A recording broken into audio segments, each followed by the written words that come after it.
What's up, everybody? Tim is here, the Hulk. We got a hurricane over there, and we've got Kaleb doing something. And this is the after show.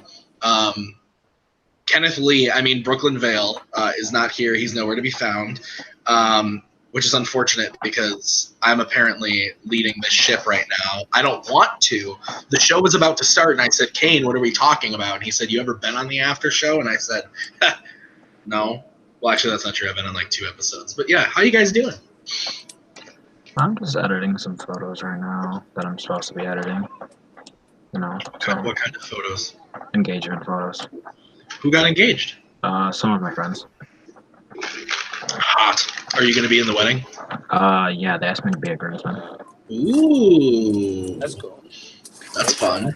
Yeah, I don't really know how to wedding though, so I don't know what I'm supposed to do. I think Kaleb is out in like a fucking swamp somewhere right now. Yeah, I'm out at the big Lake Superior thingy. That is between Minnesota and Wisconsin, so that's cool. Hey, you're close to my territory. I can literally see Wisconsin from my campground, so I was waving at you. Not really, but You're waving at Wisconsin. I was waving at Wisconsin, even though it's way further inland than you. Yeah. Makes sense. Yeah. Jesus Christ. Go ahead. I was gonna say, anyone watch Collider Live today? No. Oh, are we doing that? Are we doing this? Do we want to? I'm down. I'll talk about it. I think we should. Okay. Should or shouldn't? Should. Okay, so I will start then because I kind of did it. Okay. As soon as I'm done posting this link into this group chat, because I want to make sure that all of the Multiplex family can join this if they want to. Okay, so here's what happened. Yesterday, well, actually, no, this started about 2 weeks ago, maybe a week ago. I don't remember. There was an article posted on Trivia SD that was written by, I don't remember who wrote the article, but Bibiani shared the article on Facebook. And it basically said his post about the art. The post was about Paul Oyama, who is now the movie Trivia Shimodan champion of the world. But at the time, it was right before his match against Merle. And the shared post was something along the lines of like, oh, if Paul wins, this will finally legitimize the fan leagues and this and that. And I think all of us, not me alone, but I think all of us were kind of like, do we need to be legitimized as a fan league? My point of view was that I took offense to it because I was like, okay, we don't need to be in the Schmodown to be legitimized. The fact that Paul... people like Paul, Chance, have got brought onto the Schmodown. That's really cool. And it legitimizes them as players, but it doesn't necessarily legitimize us as a fan league. That was the way I kind of saw it. And so I commented on that article, and I said, I don't think we need to be legitimized. I think we're already legitimate. And that was about that. And then yesterday... Christian George Harloff himself posted in the Movie Trivia Schmodown Facebook group and said basically the same thing, just a picture of Paul with the belt, and said the fan leagues have been legitimized, your new Movie Trivia Schmodown person. And I commented on it along with some other people, and I basically said that post really turned me off because, once again, I feel like we don't need to be legitimized because Paul won the championship. I feel like Paul winning the championship, again, just legitimizes him as a player. It doesn't necessarily legitimize us as a league. And I was a little harsh in my wording, I guess, right? Like, would we agree that I was a little bit of a dick? It was a little aggressive. Yeah, I felt like being aggressive because I was mad, and I was immediately kicked from the Movie Trivia Schmodown group. Now, then I got really angry. My wife, who is even more of a hothead than I am, got really mad and started commenting on things and going crazy. The macaw spoke, as Cain said. But here's where it kind of turned for me. Christian actually reached out to me, messaged me on Facebook, and basically said, like, I feel like what you said was a little harsh. Here's how I think you should have said it and handled it. I didn't mean to offend you.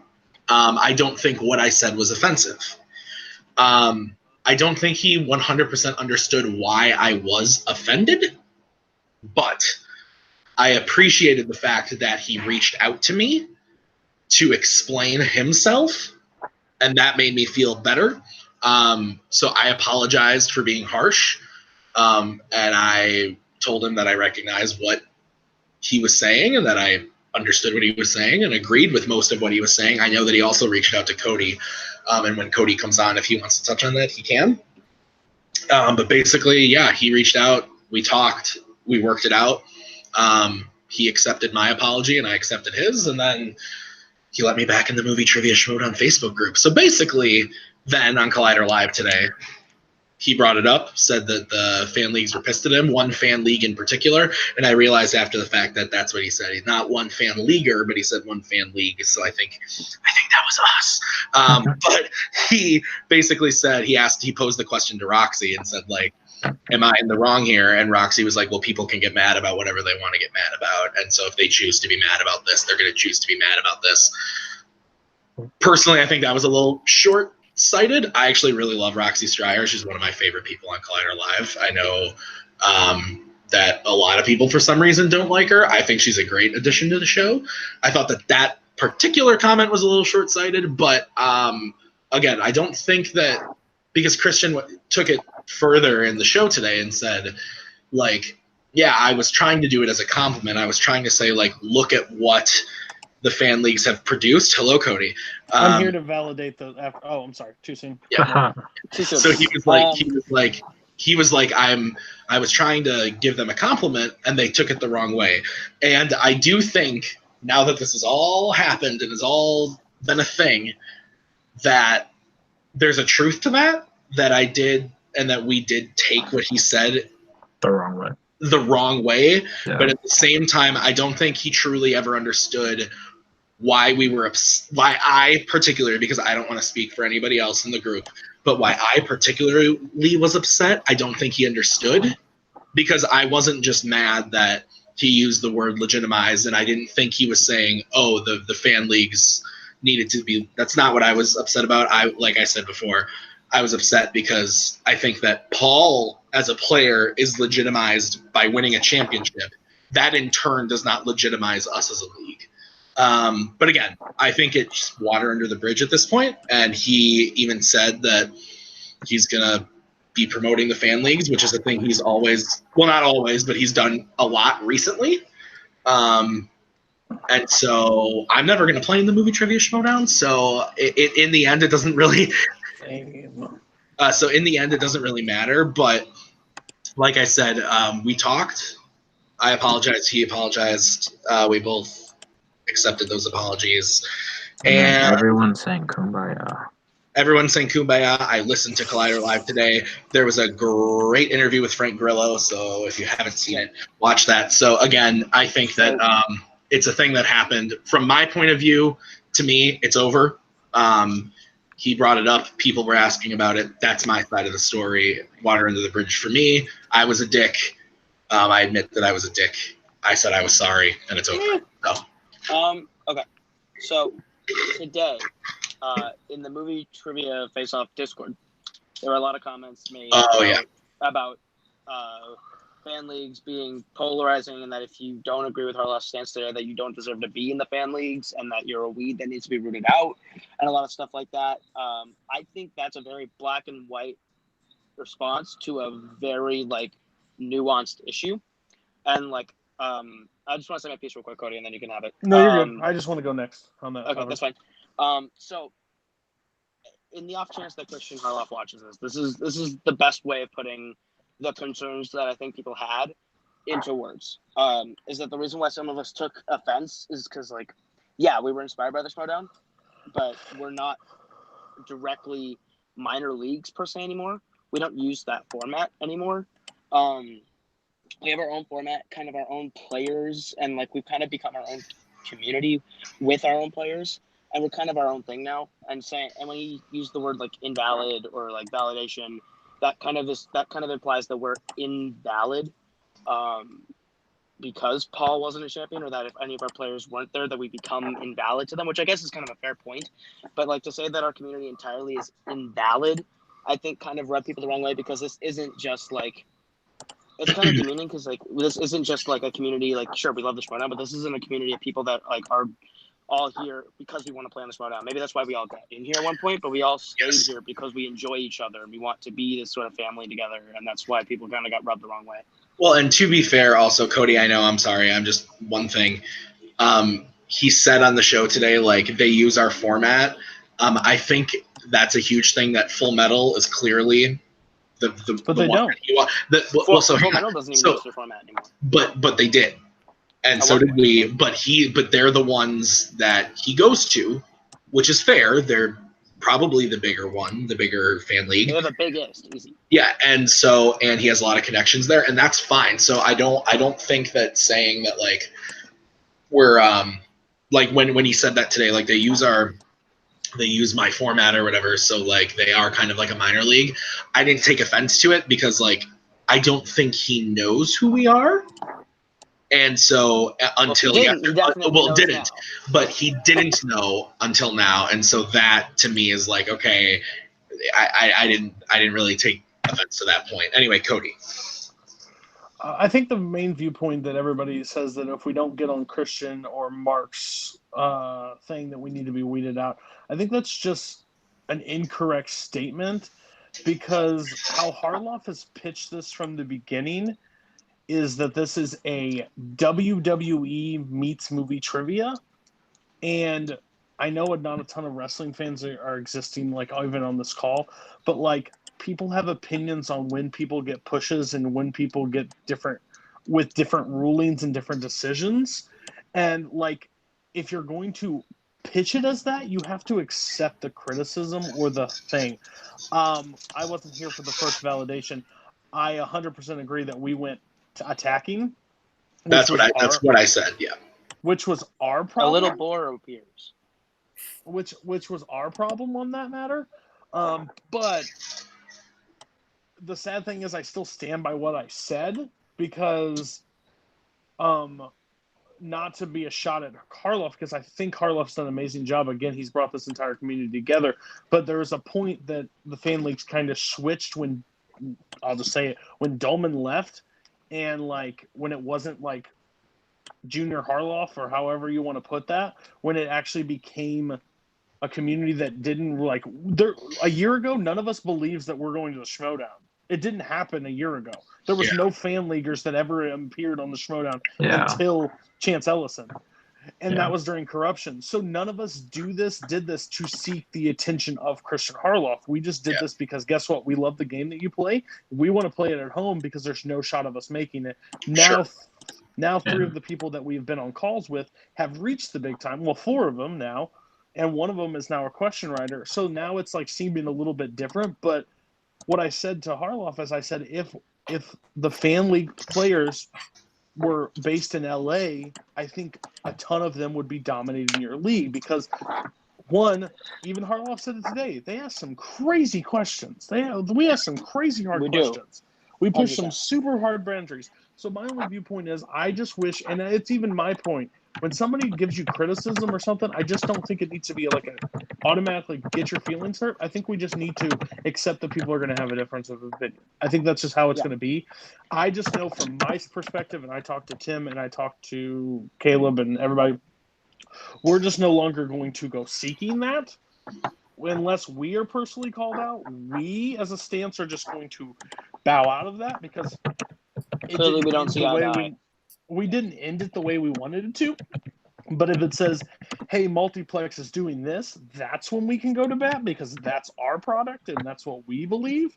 But like, unless they say Cain McMillan or Brzakala or me, like I'm not going to go seeking a Harloff post to cause to voice my opinion, even though because at the end of the day he could see eye to eye with me, but the chances are he might not, and it's not a point. It's not a point. Yeah.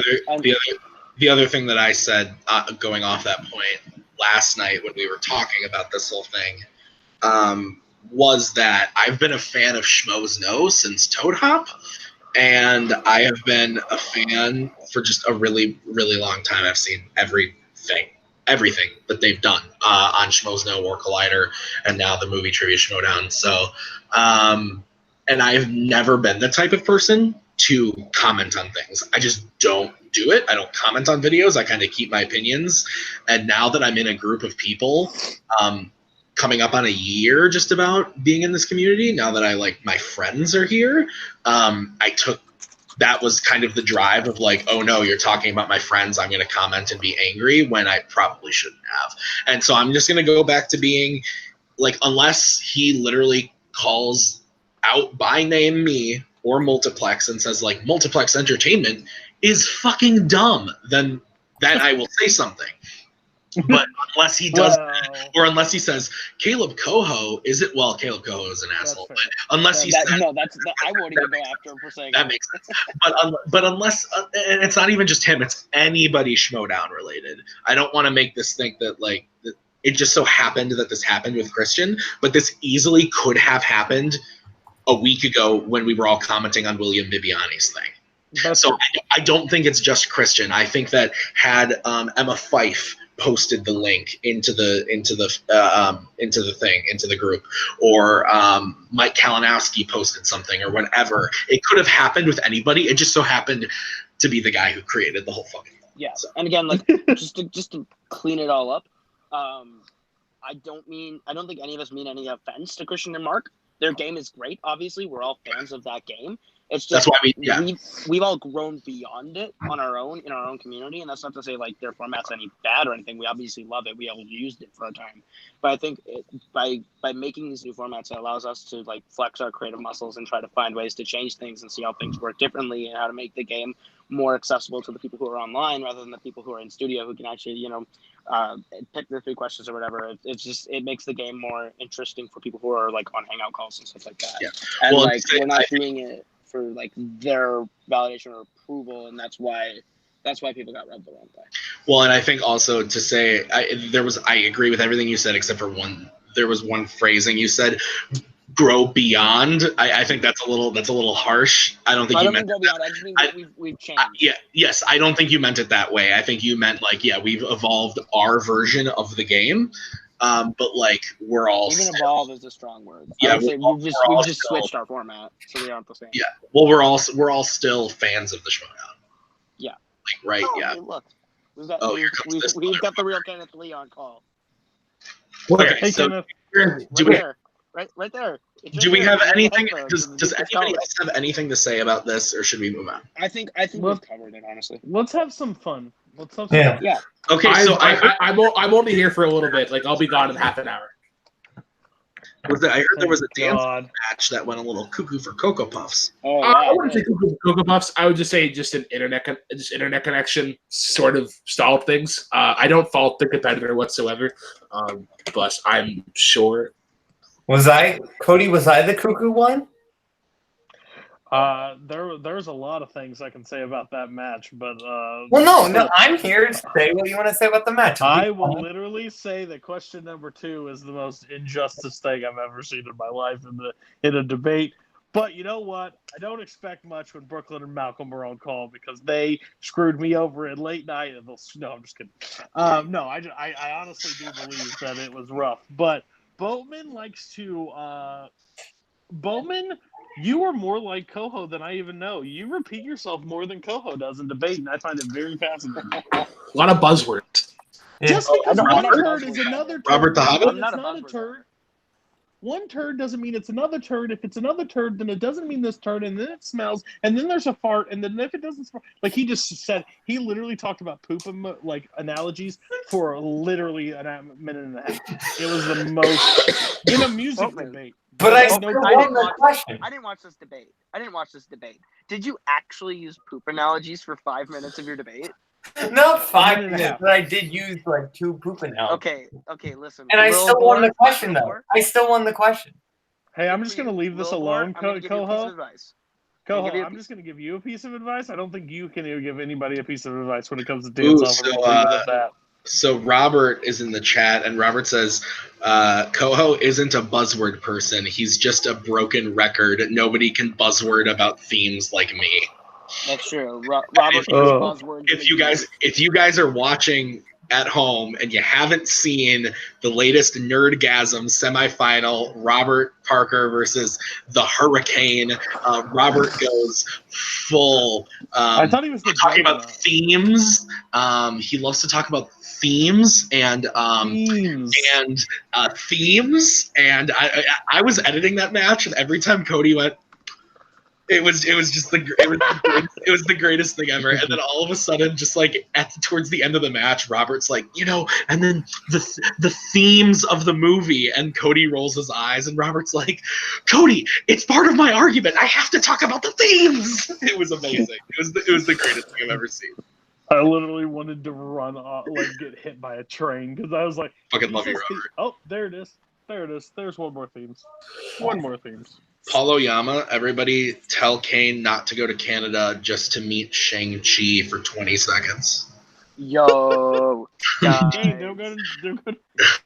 You know, just by mentioning that, you know what we didn't get a chance to talk about as a group? Phase 4. Yeah, it's a thing. Who cares? Like, I'm actually hyped for the movie that's coming out in Phase 4. No one cares about Phase 4. Phase 5 is where it's at when I You're not wrong. Blade. At the very end of the Phase 4. Okay, see, here's the thing. I said something yesterday that at least y'all heard, but this can make Phase 4 relevant. Oh, he's right. He's right. Cain's got the. Say it. It was really good. Cain owns this. No one can take credit for this. This is the first person I've heard it say it. The Hurricane let it out. You are a brilliant man. So in Doctor Strange 2, it deals with multiverse, correct? I mean, the word multiverse is in the title. Yeah, that's what I'm saying. Scarlet Witch is in it. And Scarlet Witch is in it. What if they go to a different Earth, and she sees her father, who has this ability to move stuff with his mind, like the metal objects with his mind, and that's how we get our X-Men. Well, I mean, and then we get House of M. Yeah. If Doctor Strange in the Multiverse of Madness is the way we bring mutants in, Cain is deserved the paycheck from Marvel. That's probably it. You I don't know about that, but yeah, he is a Disney shill. He literally is. He is the biggest Disney shill in this entire call. Cain and I are laughing internally. What are you talking about? I don't do anything. Why do you have Why do you have an overrated animated movie on your shirt? Because it was on sale for $4. That's fair. Cain and I laughing internally at the Disney Shield comment because of the thing we talked about for 6 hours the other night. Oh, inside jokes. Those are fun. Aha. Tim, I'm putting an inside joke in the chat right now. Hey Tim, let's be real.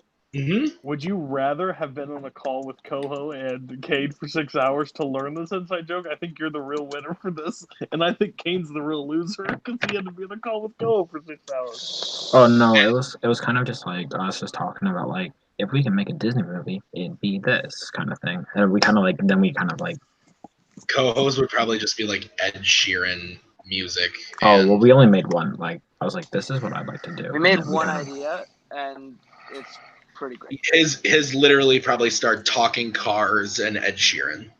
Yep, nailed it. Ed Sheeran's soundtrack with Talking Cars is actually just Cars 4. Koho, Cain, is this the Once Upon a Time thing that you were talking about? No. This was animated. No, the Once Upon a Time thing is something completely different. This is something different that we're not going to talk about. Okay.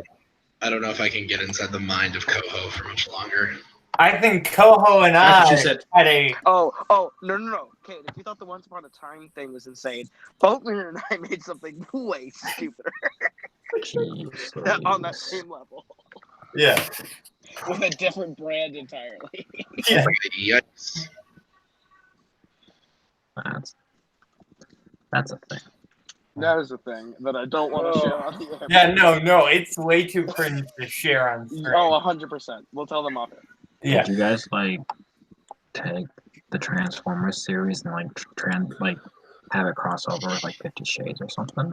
Like, is That'd be dope. That would be more normal than Wait. That would be the greatest movie ever made. That is Tim's fanfiction. That is my wet dream. To see fucking Optimus Prime be like, bow to me, bitch. I do want to ask the chat a question. So there is a trip being planned between a few of us that we're going to Madison, Wisconsin, a little party zone. But how long into the trip? Because me and Caleb, are sharing an Airbnb. So what day does Kaleb Koho die? Day 0. I died before the trip starts. That's probably true because you won't make it there because something will go catastrophically wrong. He's driving there. He's gonna crash his car. Oh God! Don't bring that evil on him. And by the way, there will be no trivia matches shot or recorded at this. I thought we were playing a match. We're playing matches, dark matches, but we're not playing real matches. Dude, Maggie was not happy about that. Why? I said, what do you want your strengths to be? She's like, well, I guess they're going to be this and this, but I'm glad you guys asked me. I don't want to play that match, but I guess I'll do it because that's what you guys want to do. And I was like, ooh, the macaw has spoken. That's like my wife. I'm just so happy you made plans for me. Thank you. I was like, I'm very sorry. Then we get to the party and she's having the time of her life, and I look over and I'm like, I'm so glad we came here. Yeah, it's actually a lot funner than I thought. I was like, I'm glad we thought about it for an hour and a half beforehand. Thanks. I was like, watch her not be happy about it, and then KO all three of you. Like, KO all three.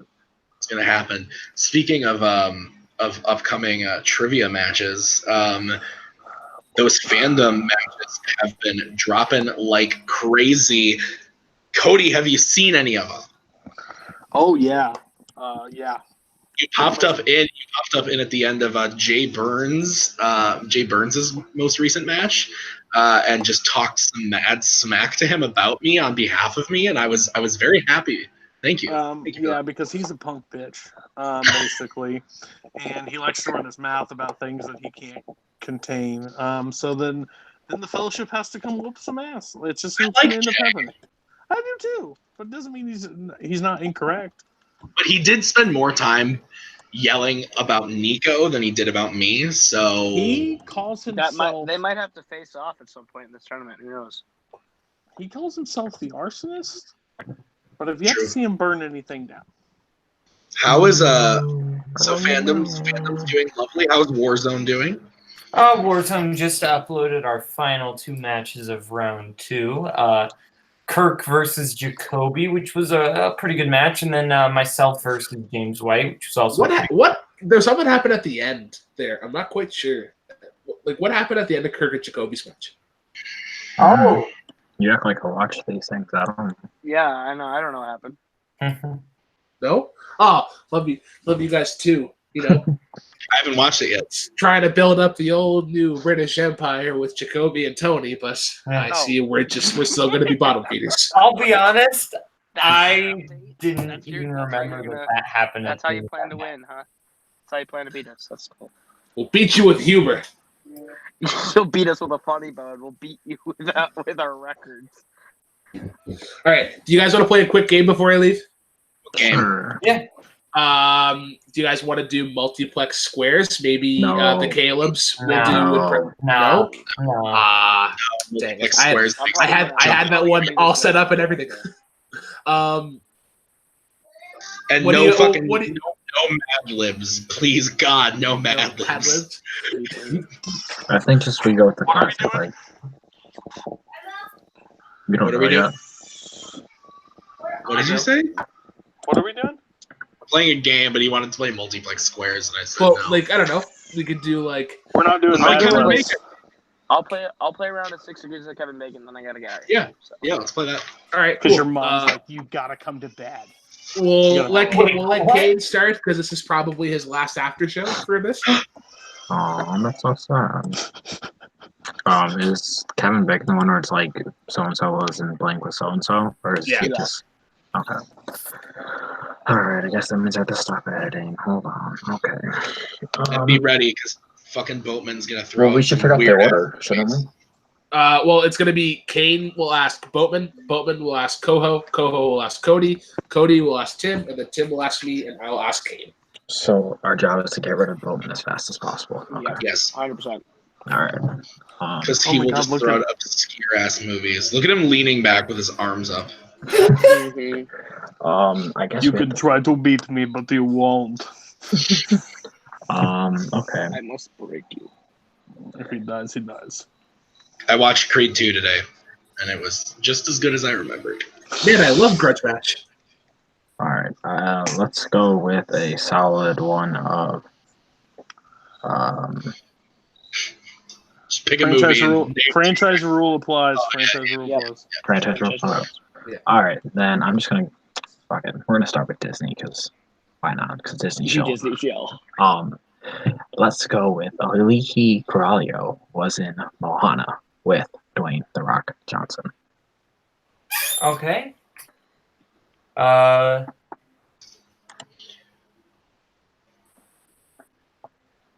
Rock was in Central Intelligence, and we're not allowed to be mean yet, right? I mean, you do you. I mean, yeah. Oh, you do you? Okay. I mean, I could have flipped it and gave you Aliki Corralio, but I gave you The Rock, so. All right. I'm just going to say Amy Ryan, Central Intelligence. He's with Amy Ryan. All right, Koho. He doesn't know who Amy Ryan. I'm next. Yeah, you're next. He doesn't know who Amy. Yeah, get the fuck out of here. All right, fine. Aaron Paul. No. Okay, fine. We've done that before. Fine. Aaron Paul was in Breaking Bad. Need for Speed with Michael Keaton. I'm pretty sure. Michael Keaton's in it. Yeah. Michael Keaton's in it. So is Dominic Cooper and Rami Malek. Solid cast. Terrible film. Not a solid movie. No. Forget video game movies being invented, guys. That's not happening. I don't know who goes next. You. Oh, cool. Michael Keaton was in Spider-Man Homecoming with Tom Holland. Tom Holland was in The Impossible with Ewan McGregor. Ewan McGregor. I'm pretty sure you just made that up. Ewan McGregor was in Moulin Rouge with Nicole Kidman. My turn, right? Yeah. Nicole Kidman was in Aquaman with Jason Momoa. Boatman. Okay. Boatman's in there. Jason Momoa, who is that? He's not in a classically trained film. He didn't go to Juilliard. I love how Cody's impression of everybody is slowly turning into just Aunt Clarice. True. What? Jason Momoa was in Conan the Barbarian with Willem Dafoe. That's true. Nice call. Just can we time out real second? I just want to shout out the chat. Paul wishes we would go to New York, like do a road trip to New York, get some pizza, because he says that he might shake someone's hand on camera. You know, just like. Man, damn. I would call if I wasn't broke. Because I mean, I think it's like a 12 to 14 hour drive for me. I think it's closer. No one cares. Yikes.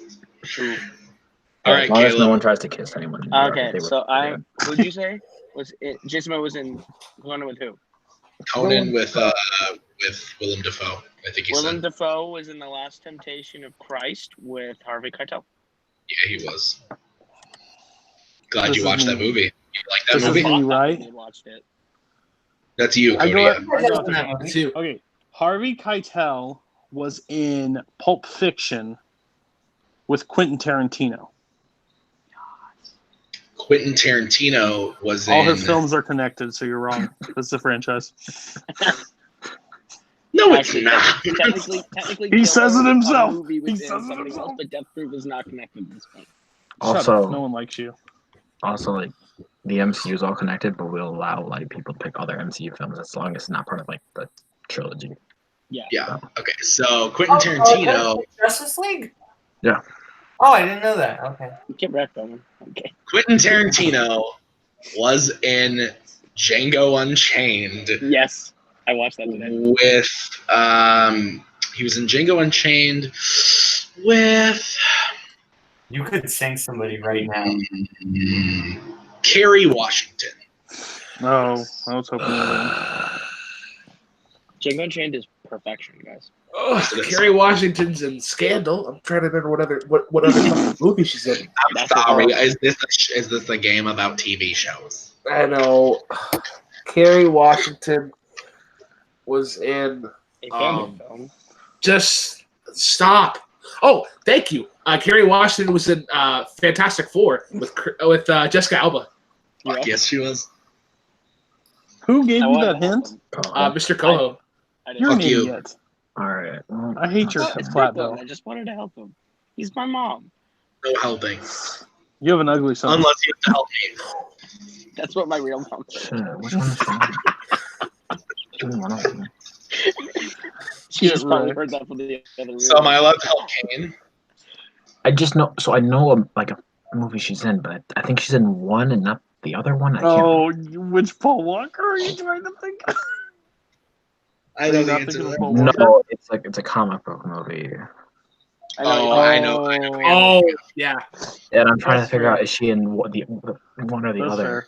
fair. I believe she's in both. Okay, cool.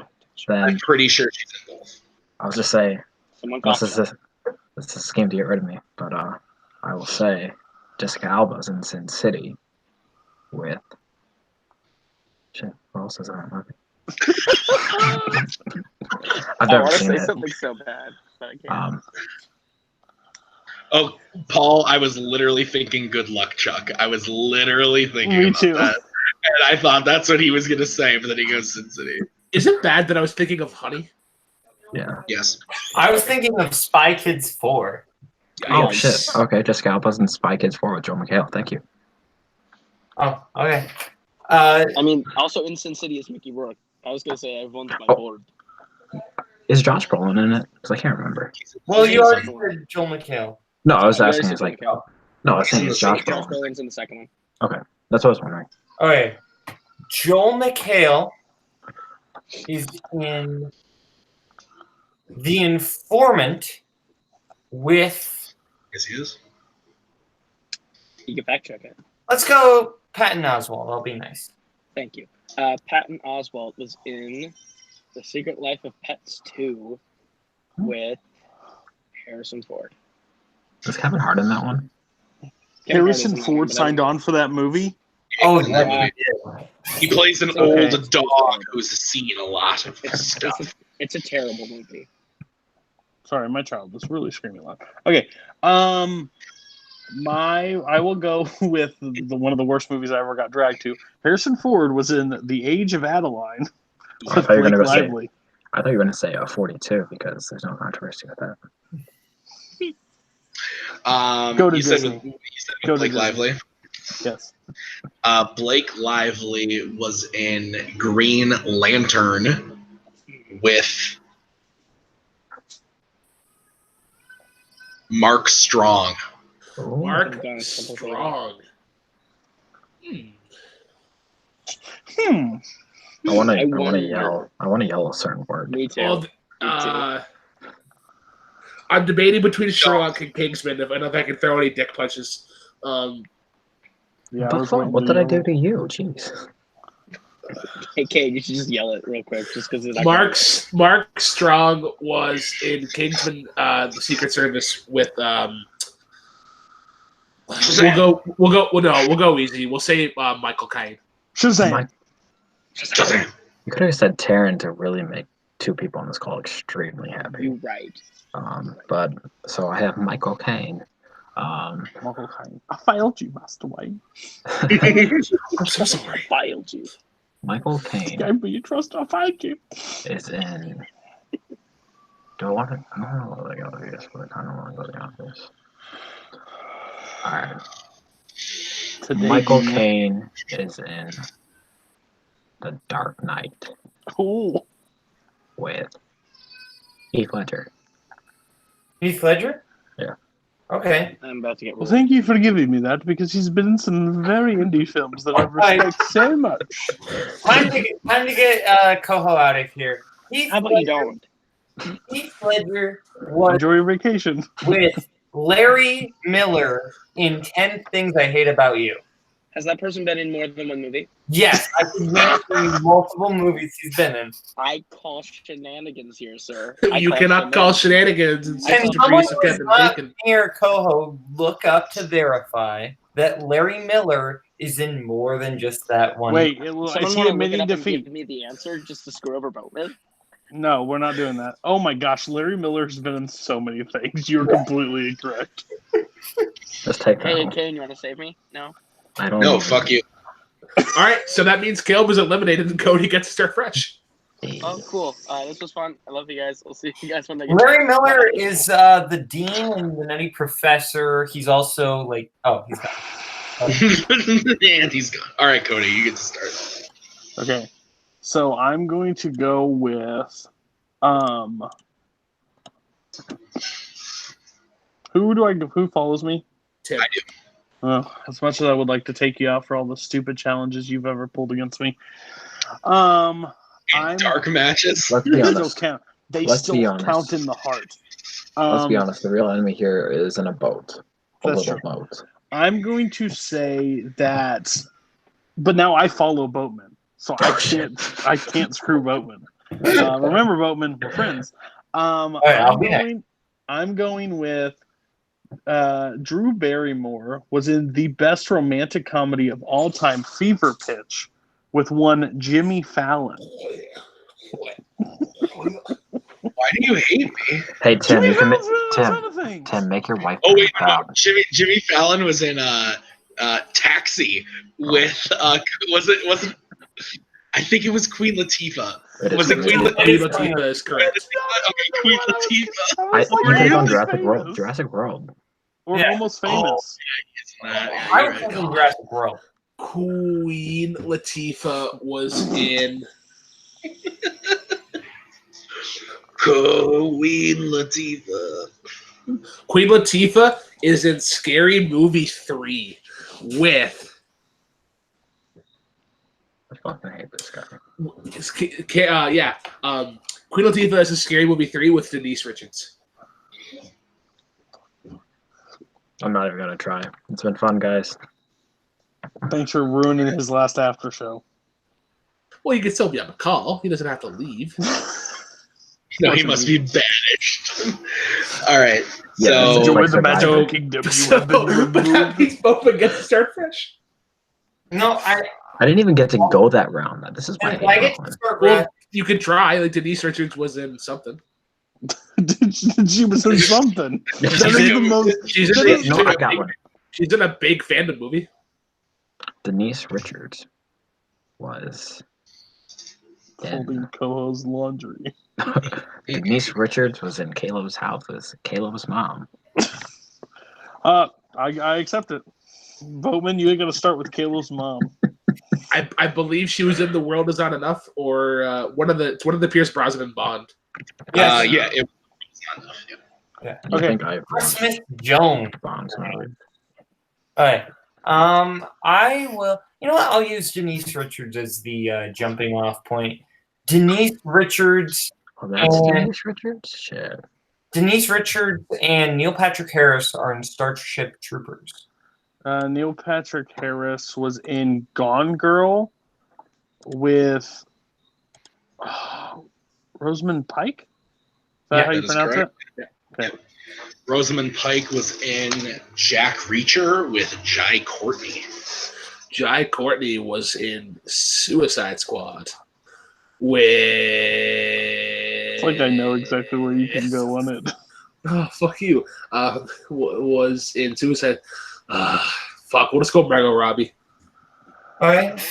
Margot Robbie. You give me Denise Richards, you get Caleb Boatman, Margot Robbie. Because I don't have any dick punches for Suicide Squad. You don't know who played Slipknot, you idiot? Okay. Margot Robbie was in. Nice. All right. Do you know who Kyle Chandler is? Yes. Okay. No, I don't. Whoa. You're not asking him. I'll help you know who Kyle Chandler is. Shut your mouth. You. Friday Night Lights. Okay. Okay. Well, I got it. Okay. Wolf of Wall Street was Kyle Chandler. Kyle Chandler was. Well, I know him, but now I got to name a movie for him. Which I know you just gave it to me, but.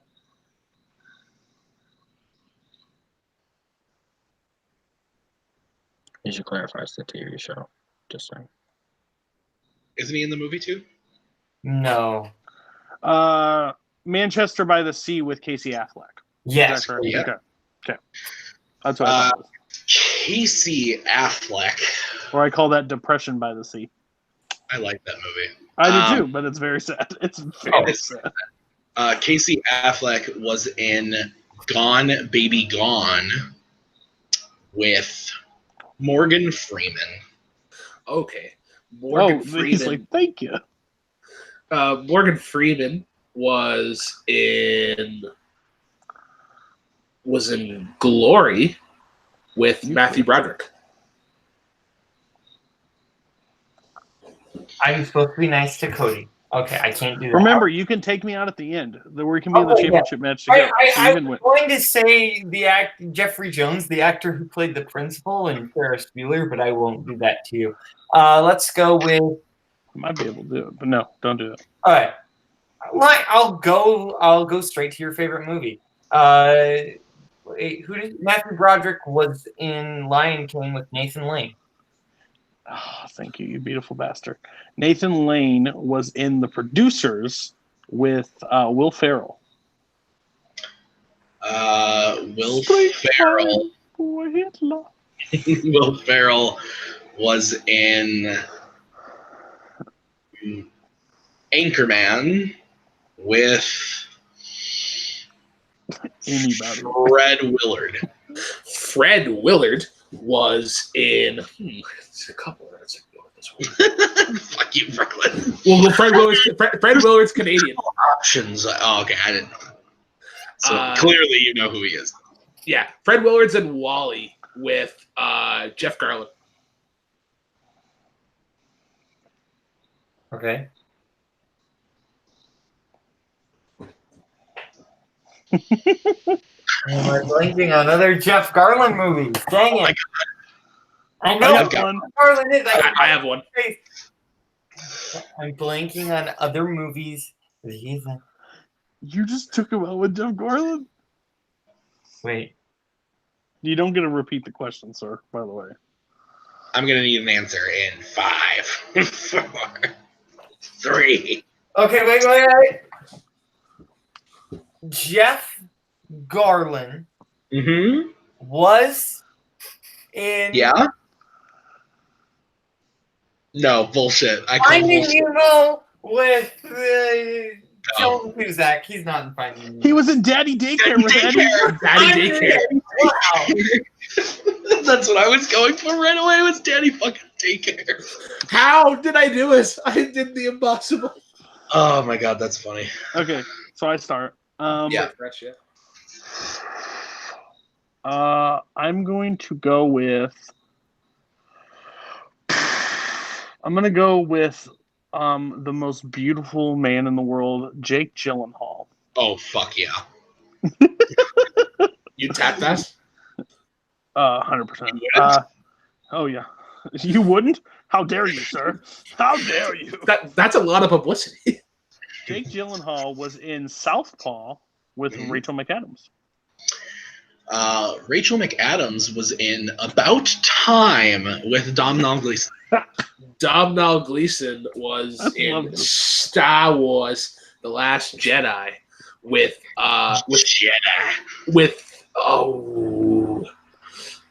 John Boyega. John Boyega was in Murder on the Orient Express with Dame Judi Dench. He was not in that movie. Yeah, no, you are. Is he not in? Daisy Ridley. Daisy Ridley. He's not. And then he's in D12. The He's guy in who played Aaron. Attack on the Block. Attack the Block, and then Pacific Rim Uprising. And D12. That's not bad. Yeah. So this is coming down to fucking Brooklyn. Wow. I was I was almost ready to give up on Kerry Washington. Well, that means a guarantee that Tim wins. That's false, because he knows a lot of weird shit. Just end his life right now. Dang it. Why Just do I think start most of my ending Star his Wars life. people? Yeah. Okay. Start with ending. All right. Why don't we say Shailene Woodley was in Divergent with Theo James. Sure.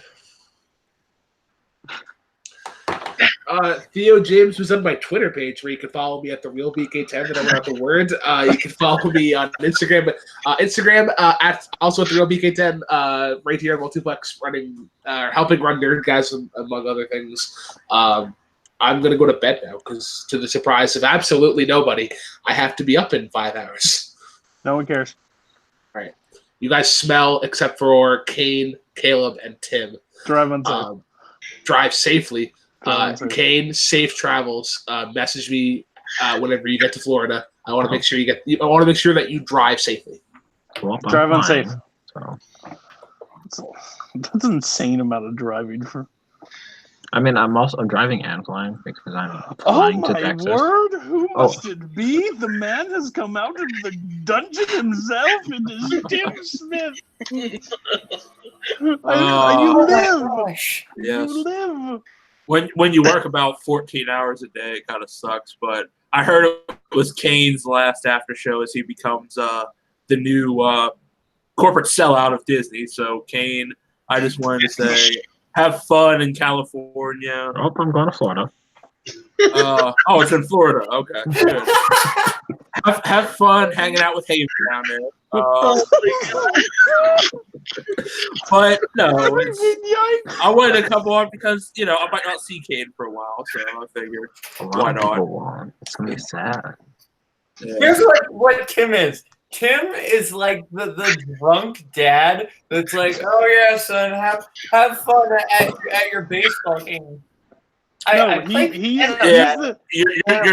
not wrong. He's the dad that hits you on your arm and probably make sure you use a rubber and walks out the door. Like, what are you talking about, Dad? I'm going to play tennis. Well, just make sure you're safe.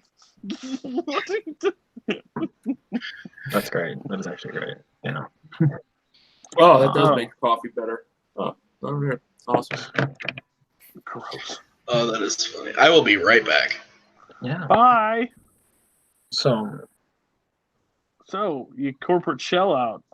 What's the first thing you're gonna have? Make sure everybody likes episode 9, or that The Lion King is actually a good movie. Wait, what? Which one are you gonna do in Disney first? Convince people that episode 9 is gonna actually be a good movie, or The Lion King's a good movie? Episode 9, because The Lion King is false hope. That's true. Retweet. I mean, unless we're talking about the original, then or we're talking about the 2018 remake. There's options. So don't go see that one. Gotcha. Thanks.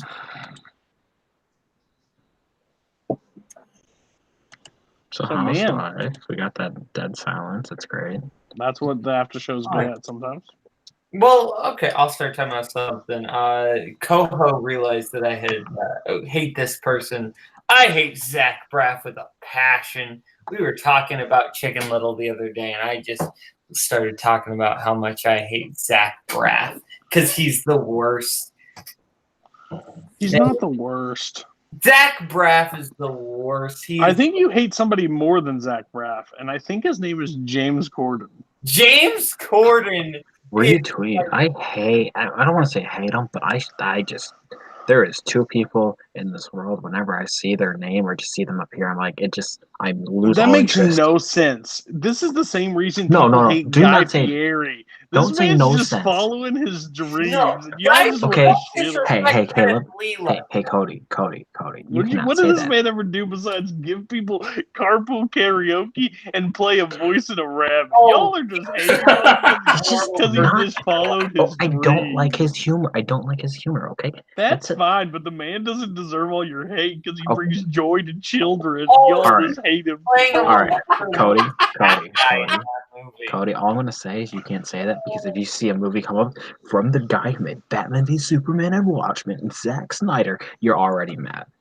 Well, that man directs an entire movie and ruins people's hope and time because those movies are like 7 hours long. What did the Emoji Movie ever do to you guys? He just played a hand. He just wanted to make a little paycheck to help his kids and get his mom from England to the United States to see his show.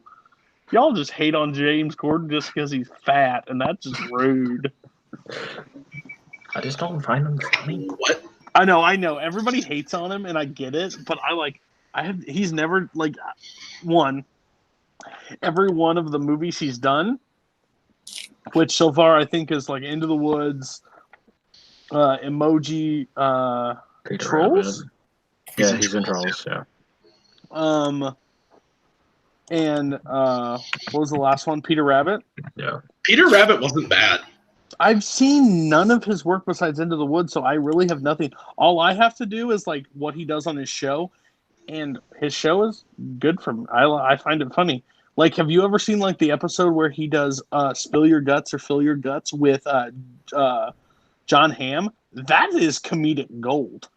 But guess what? Y'all hate him. Y'all hate him because he's James Corden and he's popular. No, it's like I just don't find him funny. It's the same reason why I don't find Rebel Wilson funny. It's just I just don't find them humorous. I don't. Okay, let's just do something real quick. Over or under, the best part of Cats will be James Corden. Under. That you're completely wrong. I'm going to sorry. take the over.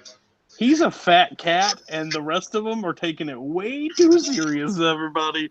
That man is just bumping people into giant milk. I call that action. All I'm saying is the Should movie he play has the Penguin? no, no, please, no. Hey, Tim Smith. Yeah. What you drinking? It'd be coffee, alcohol, and a little bit of creamer. What kind of alcohol are you drinking there? It's a Gosh. fun question, Tim. That would be Smirnoff because that's all I have left in my liquor cabinet. So You're a disgusting person. I am, in case the world is wondering, I am enjoying a delicious Scotch on the rocks. I'm sorry. I forgot you became Boatman and like a nice Scotch while you sit and smoke your cigar and watch The Third Man for the 12th time. Yes, Tim. I'm actually watching Star Trek Into Darkness, so I don't know. Well, I think My condolences. film actually Ooh, I love the themes of that movie that they play on the human element. It's very. Scott did better. harkens back to something almost Wellesian that's Orson trying to play into Citizen Kane or the Magnificent Ambersons or I will literally shoot him in the face. his brilliant performance as the villain in The Third Man, the greatest movie ever made. I've never seen it. It's really not the greatest movie ever made, but I think Orson Welles plays a great villain in it. Cool. You know who plays a great villain in a movie? Her name is Jenny from Forrest Gump. Ugh. Jenny. She takes everything from the poor man. Then once she finally needs somebody to look after the son, she dies. This is the worst news ever. The man ran for 3 years. His hips, knees, and ankles are completely destroyed for the rest of his life because he ran for 3 years because all he did was want to love her, and all she wanted to do was LSD.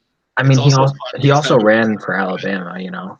Like That man played Alabama football. Like, that's intense. And then she left him with the AIDS baby. So can we all agree? I know 2 people hate sports ball, but a few do. Can we all agree that the Dallas Cowboys will have one of the worst seasons ever constructed on a football team this year? No. Sure. We can agree on that. No. I don't know, but we can agree.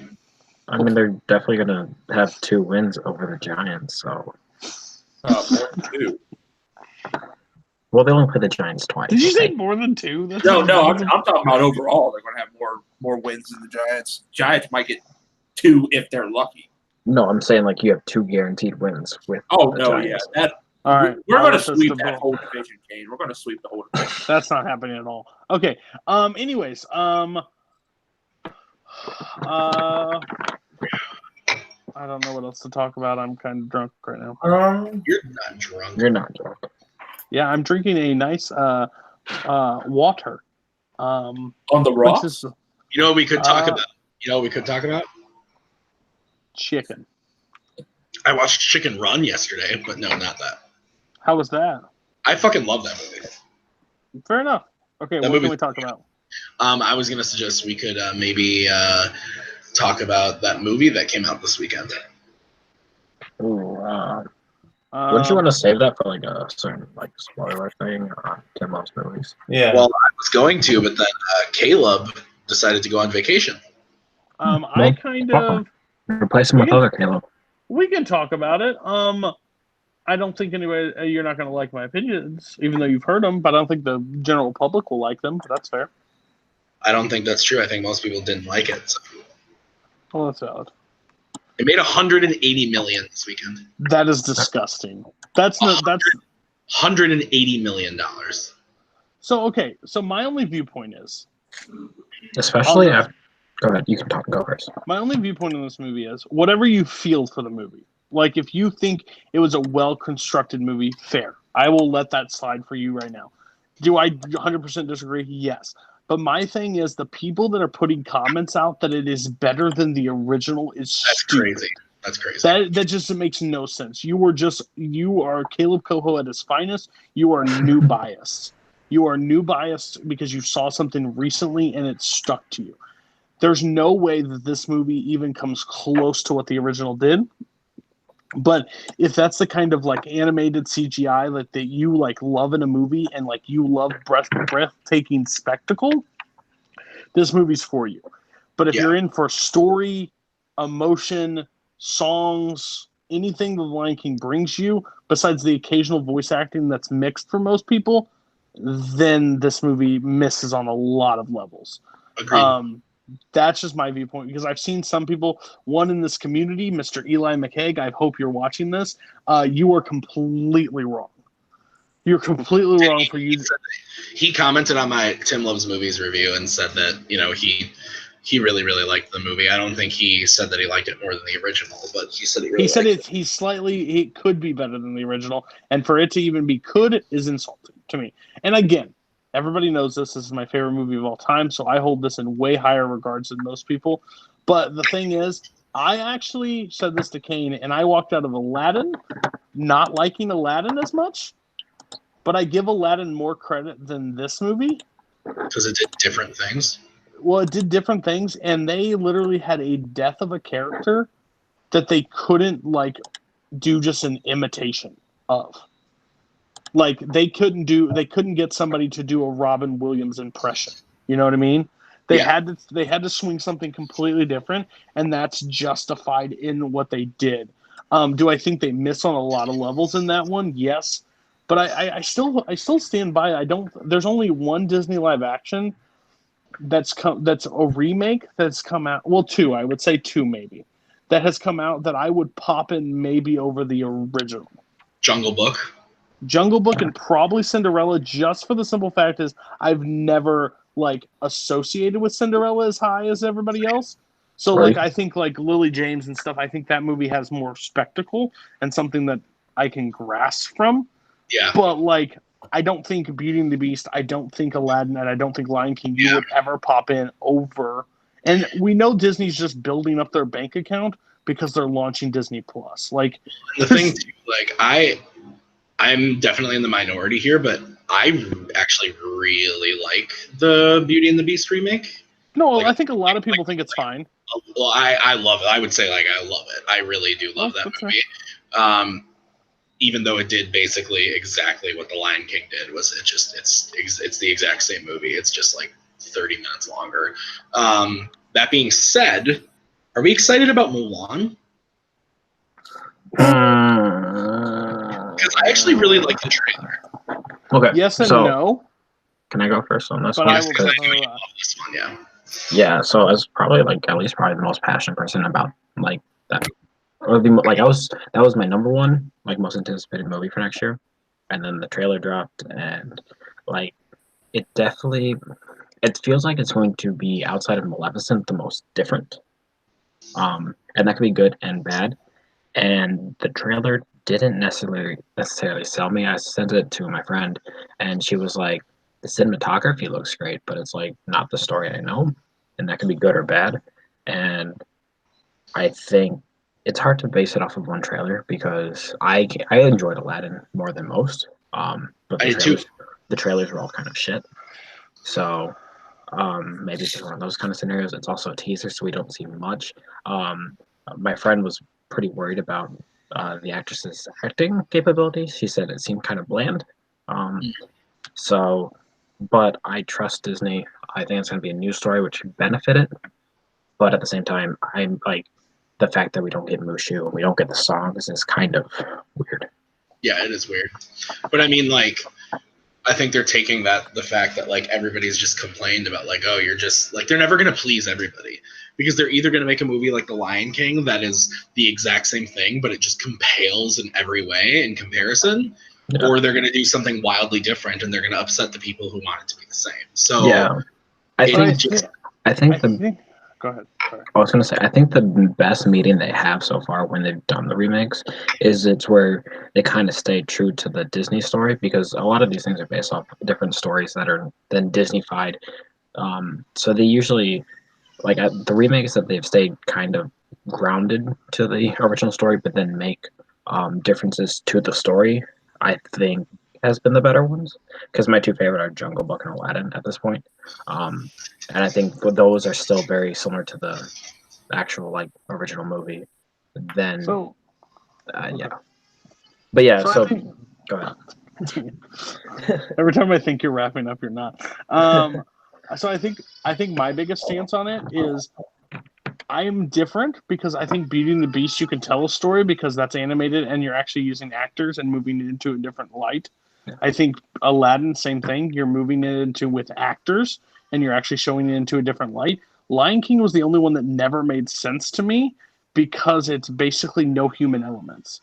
Yeah. You're basically just taking one version of animation versus live action CGI animation and putting a movie out there. There's no human elements to a Lion King. So what I've said for the longest time, it's going to feel like National Geographic meets musicals. Yeah. Oh, yeah. Just quick, I want to say Paul mentioned a great one in the chat, and that's Pete's Dragon, David Lowery movie. Have you guys seen the 2016 one? I haven't seen it yet. It's really great, and from Boatman, I'm surprised you haven't seen it, actually. Have you seen his other movies, In Them Body Saints and A Ghost Story? I'm familiar with A Ghost Story. I have not seen it. Well, so he's a director that like I really like. Like he also did Old Man with the Gun this last year. Oh, okay, yeah. I also didn't see that one, but I heard. Okay. I've enjoyed every single one of his movies, but Pete's Dragon is honestly my favorite of his movies. Like that movie is dope. So I'm glad Paul brought that up because that movie is really good. That's one that deserves to be talked about. Do you think that like what Disney should have done from the first place is you take the stories that are not the Totem Pole like animated films, and those are the ones that you remake? Like Jungle Book was never considered as like one of the Totem Pole Disney films, and they remade it and it worked good. It worked good though because the trailers were sick and the cast is stacked.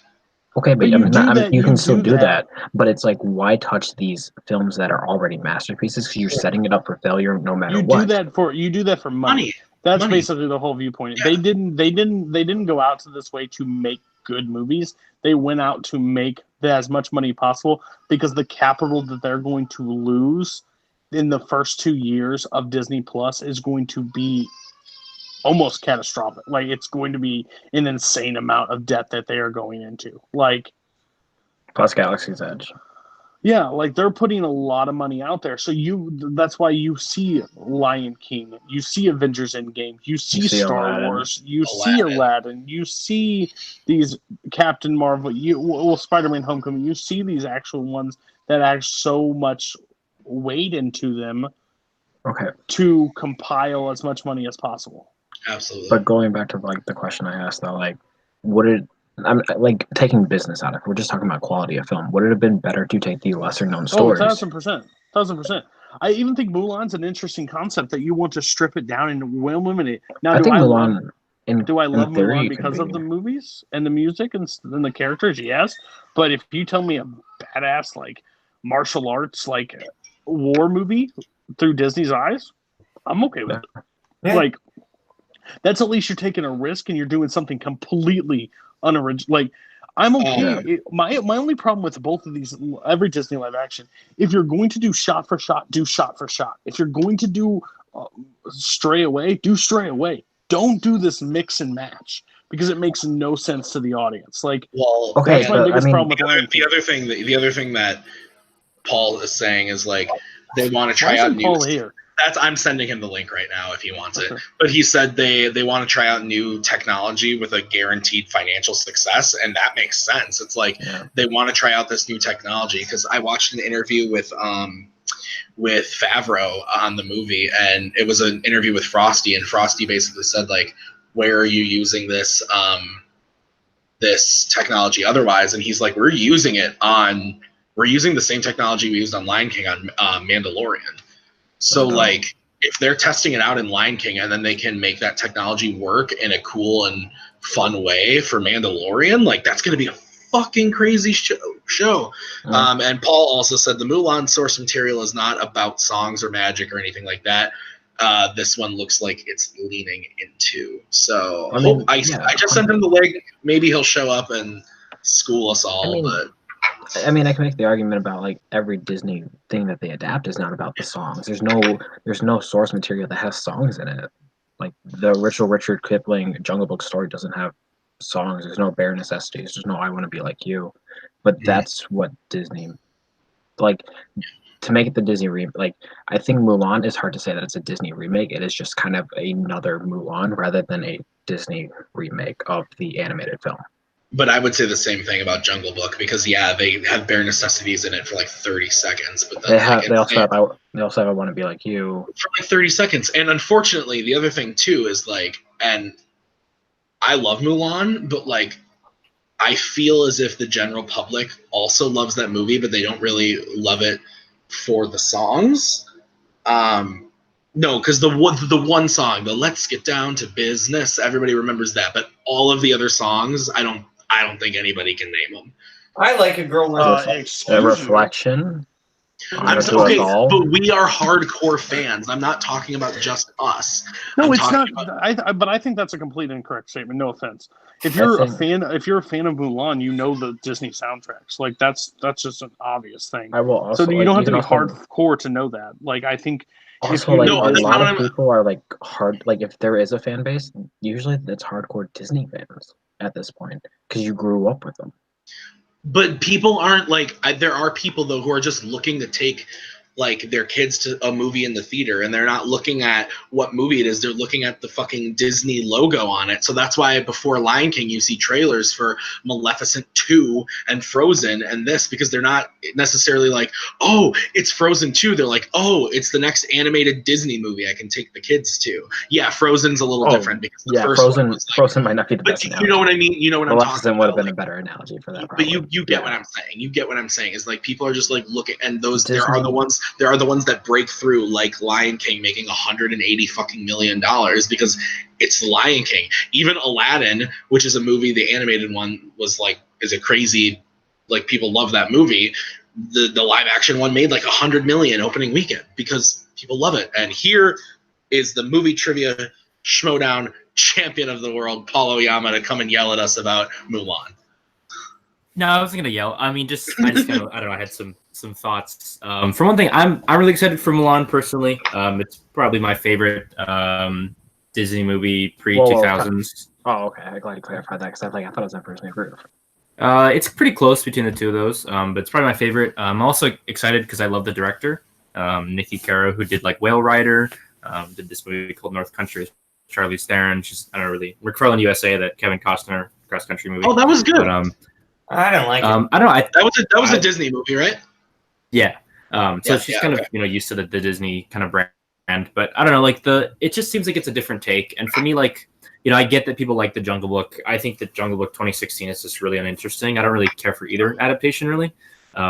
Like the songs are pretty good, but I think it's a super not interesting story. And it's like the whole concept of CGIing or like remaking these movies and making them the exact same is just I don't know. Doesn't do it for me. You prefer like Maleficent? Yes, in a way. I don't think Maleficent's a great movie, but I think it's a more interesting one. Like you preferred, like you liked that approach. Yeah, that approach. Yeah, they I swung like for the fence. They kind of like maybe a foul ball, but like ultimately, what Cody said, like none of these remakes you'd watch over the original versions of the story. And even if you would, it's like only like very, very slightly. You know what I mean? Like they're not really being ambitious, and that's frustrating. But do you think though that like my niece, who's 11, who had never seen The Lion King but goes to see this one, that this is going to be her Lion King? I don't know. Which sucks, but I mean, it's tough because you can just show them the old movies. And I think if they just re-released the movies randomly every like 20 years, I think that they would make a ton of money and that it would still be culturally impactful. Like obviously, like financially, it makes a ton of sense for them to remake these. Like they've all been very successful. Even like the Maleficent, which people don't think of as successful, made like $800 million. So it's like that they're all successful, and I get why they're doing them. And like I mentioned, like part of it is definitely to try out new technology with low risk. But it's a thing that I just really hate the way they approach it, and just the idea of making this so similar and not giving a lot of freedom to any of the filmmakers. I actually haven't seen any of the remakes from this year just because I'm not really interested in them. I know this doesn't pull me in as an audience member, but it's like I don't know. It's just frustrating because Disney is a company that I think could make almost anything and have it be at least moderately successful if you have the Disney name, especially like look at any of their new like animated original movies, like all sorts of crazy different concepts, and they're pretty much all very successful. So I would prefer them do, more Moanas or stuff like that rather than something like a Jungle Book 2019. Lion King 2019. I'm just confused by the statement that when people and this is not shot at Tim what he said, but it was like, what if this could be my niece's like Lion King and stuff, but like the movies are still out there. They're still animated. They'll probably grasp you more than what. Yeah, I mean, I think a lot of kids today are latching onto like the new Disney stuff, like the Frozen and the Moana. If in 20 years they remake Frozen live action, like that will probably be something that will happen one day. But I guess I was looking at it more from like, I've never seen Infernal Affairs, but The Departed is like. I mean, that's a little different. I mean, the Infernal Affairs is a little harder to find and less common than The Lion King. That's kind of I agree, but again, that's just kind of what I'm going off of. Is like I think that that's also very different. That's making it more palatable for a different audience. It's translating it from a different language. It's making it with recognizable people. Whereas this is just same audience, basically, just remixing it. Which is why I think Mulan is actually like a huge fucking risk because they're taking away songs and characters and they're putting it in all Asian cast people that we don't. They're not recognizable. I mean, faces. Jet Li's kind of a nickname. Okay, well, sure, but they're. And I believe what's his face from Rogue. But I don't think most people could like pick Jet Li out of a lineup though. Like people know the name Jet Li, but I think if you ask most people, like even if they say they know who that is, if you show them like a bunch of Asian actors, I don't know if they could pick Jet Li out of a lineup. So they're 100% banking this movie off of the name Mulan and Disney. That's how they're banking. I'm more surprised that they're doing it this way, which is exciting for me. Because, like I said before, like I'd rather you go completely different, or if you're going to do it exactly like you want, like shot for shot. Because I just don't get the mix between. But like, I will admit it. I think Mulan's like in my top 10 Disney movies, just because of the song and the story and the like. I enjoy that movie. I think the villain's weak, but that's. But I mean, they're changing the villain in the new one, so right. that might be so, that but might my help view, it.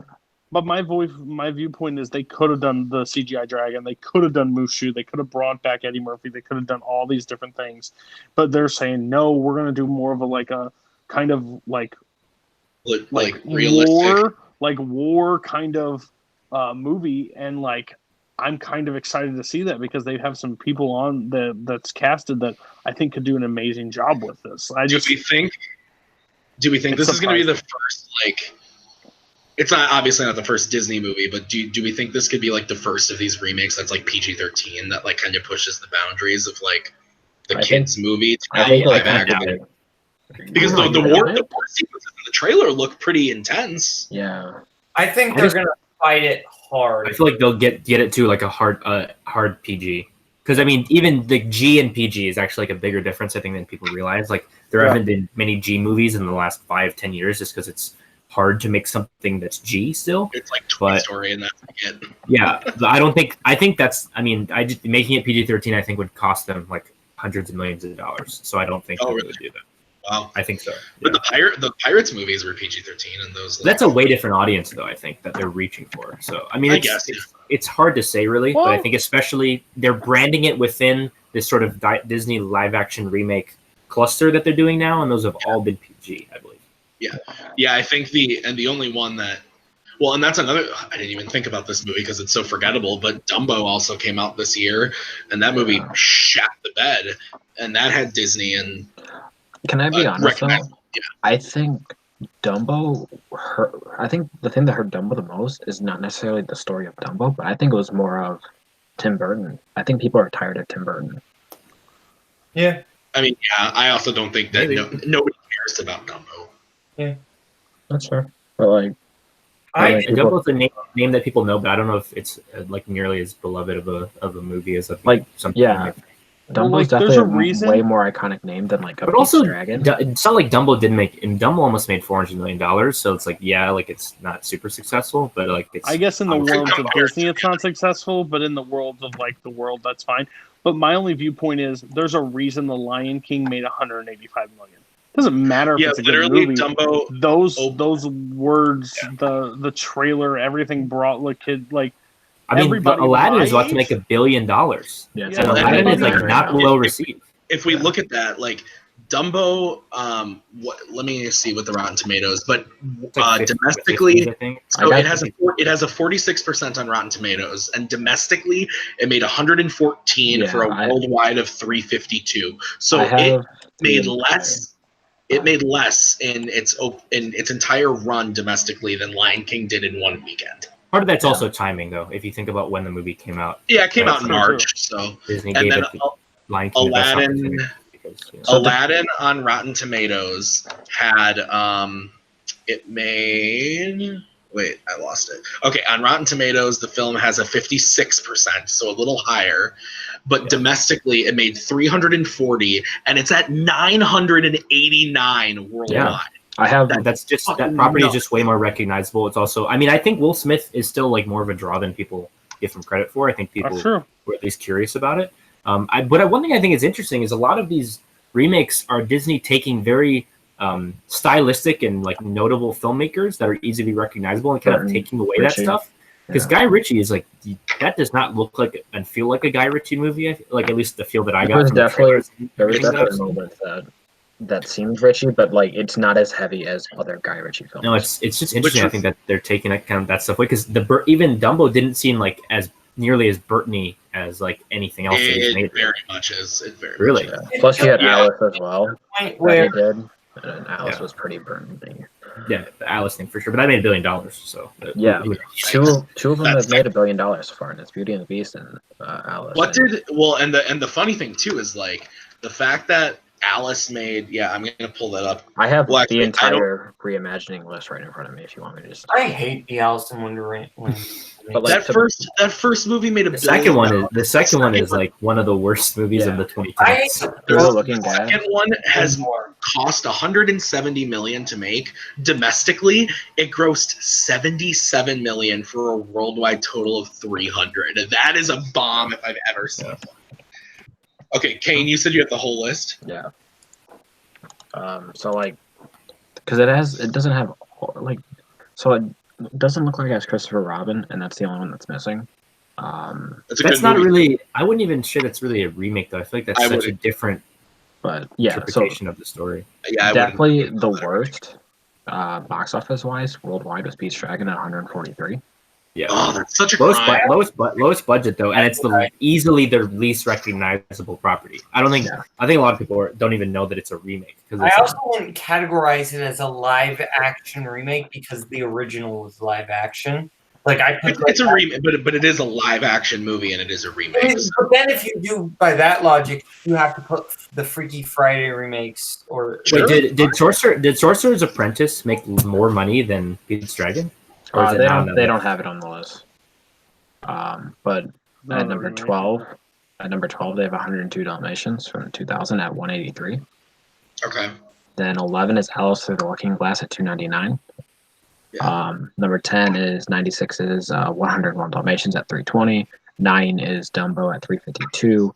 Number 8 is Oz the Great and Powerful at 493. I wouldn't call that a remake either, but I'm just going off of what. Did you guys see that movie? Yeah. It's all right. I don't think it's I saw it in the theater and I don't really remember a lot. Mila Kunis is terrible. I remember going to see it in theater and I thought I walked into the wrong movie because it was a 4:3 black and white aspect ratio and it really confused me. Had you ever seen The Wizard of Oz before? Yes, but it was like, this is 2013. What about Return to Oz? That's rough. Anyway. What about The Wiz? Can you feel it? So number 7 is Cinderella at 543.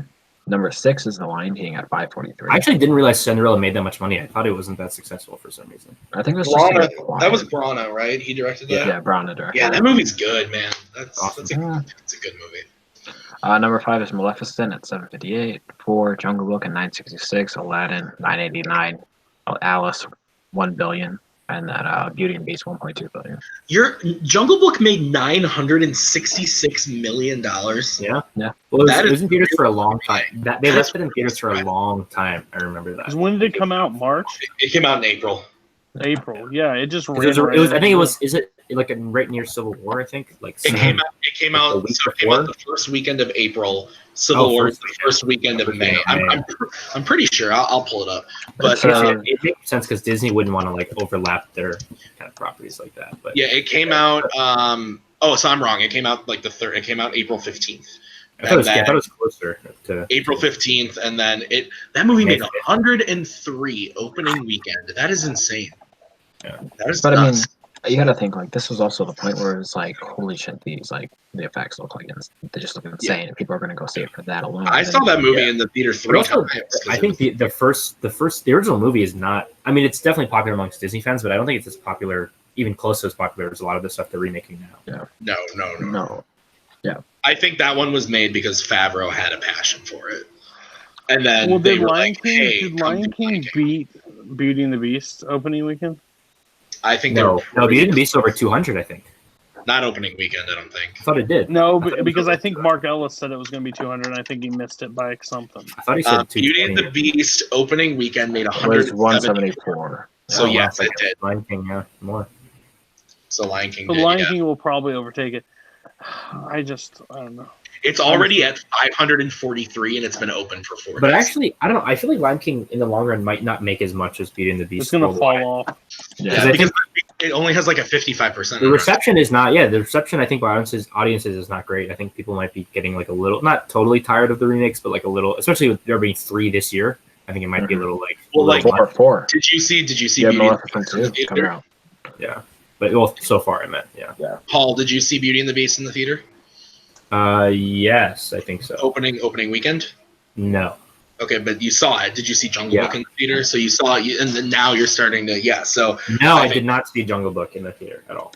Oh, okay. So I think, but I mean, you saw Beauty and the Beast. That's the top dog, other than Alice. So I think it makes sense that like for the Lion people King will start to fall off. for the people that saw Jungle Book and the people that saw Lion King, Favreau and the team doesn't do anything different or more groundbreaking than what they do in Jungle Book than like versus Lion King. Like it's pretty much the exact same honestly, for me, like technology. looking at the trailer, I kind of think the Jungle Book looks better. Like this is just based on trailers, like having not seen the actual film Lion King 2019.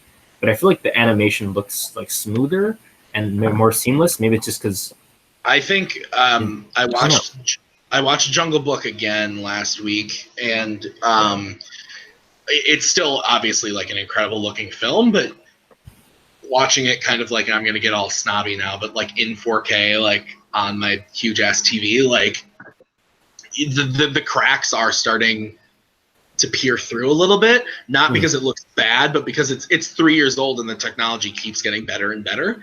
But whereas like, and I saw Lion King yesterday in IMAX, and it was like, it looked fucking beautiful. So yeah, tell me their facial features. Yeah, that's what I was going to get. I'm not talking about.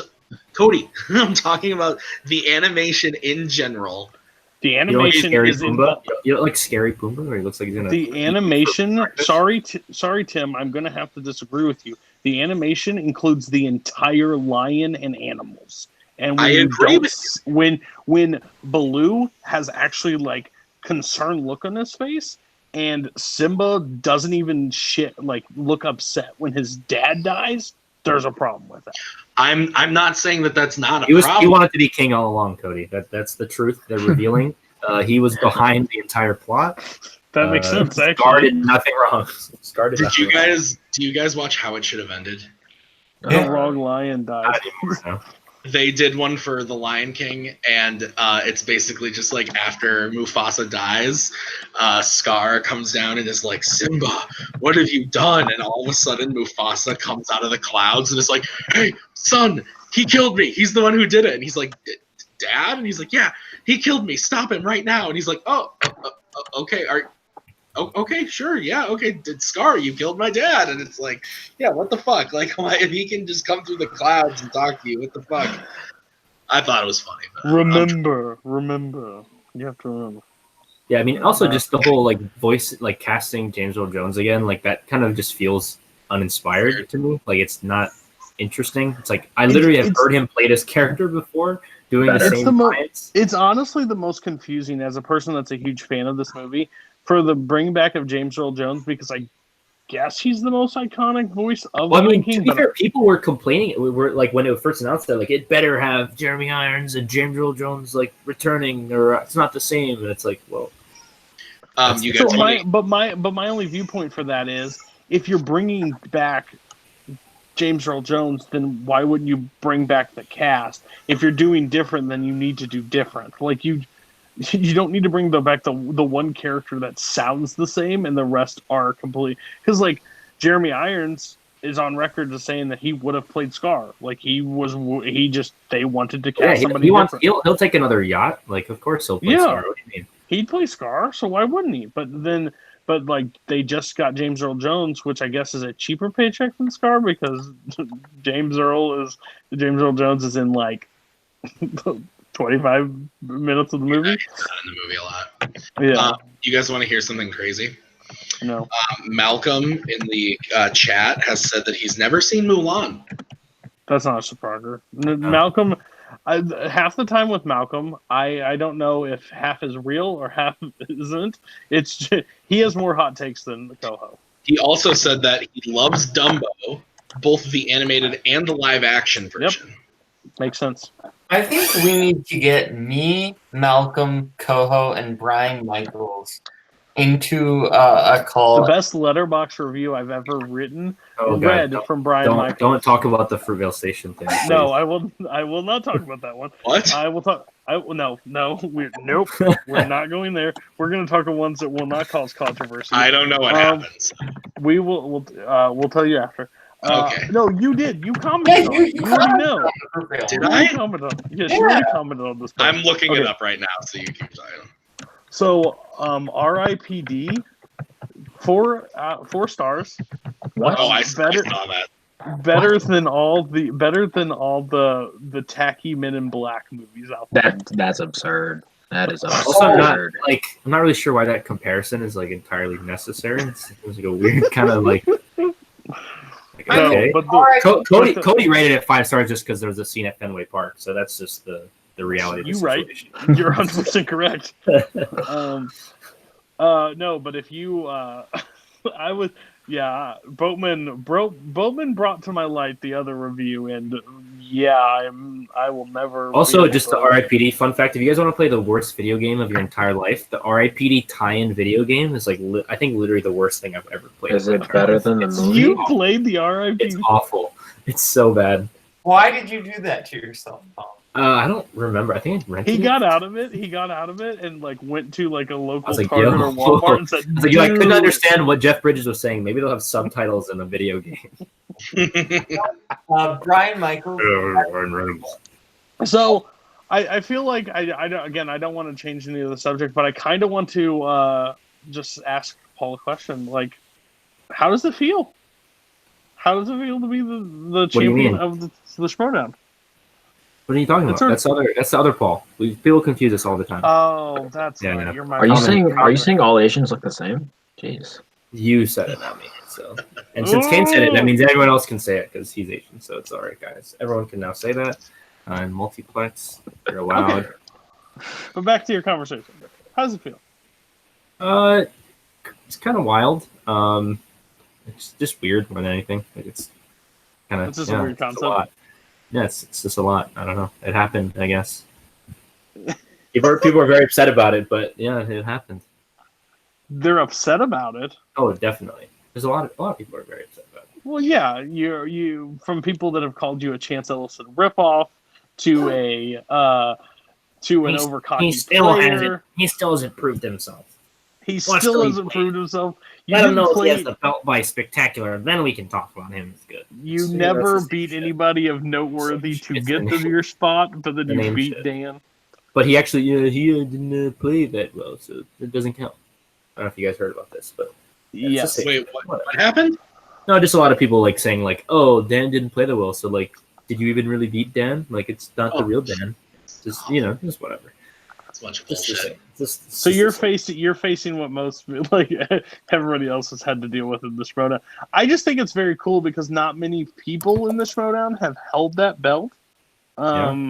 It's a very short list actually. So I think it's very cool that you're on there. 6 other people, right? So let me ask you a question. Christian. I think it is 6. Yeah. Let me ask you a question, Paul. Do you have stay at Collider Studios? What? Do I have the belt? Do you have the belt, or is it at Collider? It's actually right. Just kidding. That's my TV remote. No, it's at the studio. That's okay. You can never. They would never. I don't think they would ever let it lead for the thing that if somebody left it at home and they needed it, that would be the problem. Well, I think maybe they let other people take it for like a day or something, but it's like I'd have to take it on the plane. It's kind of a lot. So yeah, I feel like that was a non-starter. I don't know. I never asked. I didn't really want to take it home, honestly. How heavy is the belt? Pretty heavy. I kind of had to hold it awkwardly, so that's why you see me like with my hands wrapped around it in a kind of weird like way. Sit like comfortably. How heavy is the burden of the belt? We'll find out, I guess. Do you know what your next match is? Yeah. Well, no, it's going to be at the Live. I knew you. Fuck. Who are you? Who's playing? Either Snyder, Bateman, Mike, or Snyder. Okay, that's right. Out of those 3, who do you want to face the most? Honestly, like I was not kidding. I just really don't care. Like I don't care who I play. That's the Paul answer. That's the Paul answer I've ever heard one. Who do you think? I think they will all be fun because I feel like they're all like they all get it. So it's like I could just be a huge dick and it wouldn't be awkward. You know what I mean? So like I think it'd be fun either way. I love it because when they interviewed you and asked you the question and you're like, I don't really care. I was like, well, Paul hasn't changed a bit from the fan leagues because he will literally not call somebody out because he just like, I'll take on whoever's next. So great. My favorite thing about the post match was when it started, because was it Jen who did the post match, or was it Emma? It was Emma, and she says like, Kaiser, how do you feel about this? And he's like, well, Emma, I'll let you know when the parade is going to be coming through town. And I was losing it, and then I showed the match to Maggie, and then the next night we watched the live event, and when Kaiser got on stage to hype up, like I won't give spoilers, but when he got on stage to hype up Kevin, Maggie was like, who is this Kaiser person? I'm like, he's a god among men. That's who he is. He is very well liked in New York. I don't know if you guys heard about that, but he's very well liked in New York. In New York. He's very well liked in New York. Oh, is he? Fun fact. Interesting. Not many people know this. It's going to be the most. I'm so pumped because, I think it's not a secret for anybody to watch live event. I think just Comic-Con weekend was a really rough weekend to schedule it and stuff, like because the people getting to it. And everything. I see the crowd was super dead and the energy was super low. Yeah. Well, so Chris said today on Collider Live there were only like 300 people there, but he made it sound like there were like 1 million. So. Well, he said there was the hardcore fans, which I think is true. But I'm excited to see like New York because I know New York is going to be insane. And I think they might go. Are they going to get refunds now? They're like, I wanted to see Dan. I don't want to go to the event anymore. I don't want to see Oyama. Hey, I mean, Dan has the title shot. Christian's like this and was like, how do I get Dan there? Because I got to put him on the poster somehow. No, I think it's awesome because it's kind of like, I think it's the best start to a Schmoedown career. I mean, Dan's is pretty close, I think. I will say because Dan already started with some clout in that community that he came in as the movie fights champion. So it's like, you already know his like movie knowledge at some point. And he went on a run, but I think with you, like, because Ethan started strong last year, and then honestly, that's who I wish I could play in New York. Like, I wish he was somehow in that little tournament because I think playing Ethan would be super fun. But yeah, that would be awesome. But I really hope, like, I hope it's Snyder to, like, without a doubt, because that trash talk behind across the table. Honestly, I'd just be worried that Roxy would just be too upset if her player lost and then she was like, obviously not manager of the year, even though she's kind of in denial about that already. But it's fine. That's gonna be a yikes from me, dog. It's fine. No, she's that's like, not no, I'm serious. She's like 2-1 this year. Like, what are we talking about here? Like, I don't disagree with you. No, Can we take a pause? Can we take a pause that he just sounded like his manager to a T in that point? He's like, what are we talking about? What are we talking about? Like, this doesn't make sense. We got Paulo Yama with a strap already. Like, it just. Oh yeah, that was during the live event, and I loved it when he was like, I don't remember what he said, but he just made a crack. Christian? He made a crack about the Lavik's barber. Oh yeah, he's like, if you think that like we came to play games, you got it all wrong. Like Adam's barber. Like, it's just like the shit he says. I think it's great because like where he's just sitting there, he like not saying that Christian wouldn't say like spoilers are allowed, but it was literally a day drop like at that point. So hopefully everybody watched the match. But he literally just looks and just says, "Oh, Yama's got a strap." Blah, blah, blah. Like I'm like, and you probably see Christian over there like, okay, well that's out. Awesome, here we go. I just think Kaiser's just lucky that there's not a manager like Nico there to just really like drive him into the ground and just destroy his chances at manager of the year. Truly, like, you know. God. Not everyone can live up to that, so just. Hey, I'm just gonna be real honest with you, Paul. Nico can't win a fan league manager of the year. He definitely is never winning this Throwdown manager of the year. But let's shout out to Jay Burns' promo where he spent the whole time roasting Nico and not even his own opponent when he played Douglas Castle. Yeah, that was great. I was editing that match and I was just like, yikes, because literally the whole time he's like, Koho, give me a fucking faction. You fucking give Nico Suave wriggle. And yeah, he dropped like 20 F-bombs in like 30 seconds. I was like, good night. My question is for you, Paul, is if you go, well, when you go to the live event in New York, and somebody is probably going to sit front row, are you going to allow the person to kiss you on the cheek, or are you going to have Kaiser kind of block that for you? I'm gonna let him get close and then have my security beat him up. So I think that's the move. I'm gonna let my security lay the smack down on Nico. He's not gonna be ready for it. Oh my god! Fucking yikes! My god! Thank God that Paul Oyama came on the show tonight to liven. Yeah, sorry to hijack this and turn this off on myself. Dude, that was not my intention. We asked him. No, we started it. I did that. We started it. Because as somebody that we started the show talking about you too, actually. We did.